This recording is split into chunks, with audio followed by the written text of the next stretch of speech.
करता है उस चीज़ पे काम करने के लिए। बट कितना डिफिकल्ट है टू चेंज, बिकॉज मेरे लिए ये चेंज आया जब मैं मुंबई आया। एंड मुंबई आके, क्योंकि अब मैं घर वालों से दूर रहता हूँ, मैं इधर अकेला रहता हूँ, तो मैं और मैं रोज़ ऐसे पॉडकास्ट बनाता हूँ, तो हेल्थ पॉडकास्ट की वजह से मुझे रोज़ एक एक दो दो चीज़ में इंसाइट लेके अपनी लाइफ में इम्प्लीमेंट करते गया। और क्योंकि मेरा इन्वायरमेंट मेरे हाथ में था, सो आई कैन मेक इट। मैं इधर डिसाइड कर सकता हूँ क्या खाना है, कब खाना है, कैसे खाना है। जैसे मेरे घर में ब्रेकफास्ट करने का कुछ नॉर्म ही नहीं है, there is no ritual of having breakfast. मेरे घर में सीधे लंच होता है, देयर इज चाय होती है और फिर लंच होता है, राइट। एंड मैं बचपन से ऐसे ही बड़ा हुआ हूँ, but here because I know कि ब्रेकफास्ट कितना इंपॉर्टेंट, तो मैंने चेंज कर दिया और मैं सुबह ब्रेकफास्ट फर्स्ट करता हूँ, देन डिनर मेरा बहुत लाइट हो जाता है, बट मेरे घर में डिनर बहुत हैवी होता है। So for me it's easier, क्योंकि मैं अलग रहता हूँ, मैंने एनवायरनमेंट चेंज कर दिया। अब जो बच्चा वहीं रहता है, लाइक इमेजिन अगर मैं घर पे ही रहता और मेरे घर पे यही होता है, अब मैं सुबह उठ गया फॉर एग्जाम्पल 7:30 बजे, कोई और उठा ही नहीं है घर में, राइट।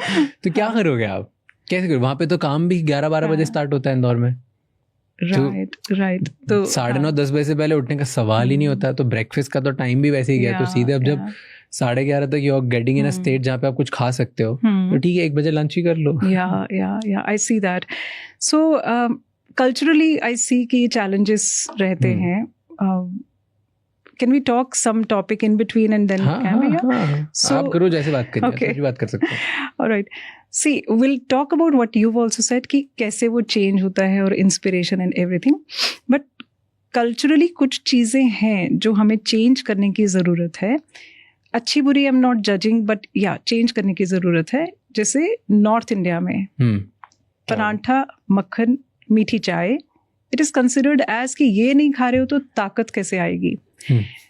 You know, हम याद है आपने पढ़ाई होगा, eat your breakfast like a king, eat your lunch like a prince, and तो हम इसे क्या like तो हम क्या इंटरप्रेट करते हैं कि किंग की तरह नाश्ता मतलब heaviest meal of the day and most rich meal of the day.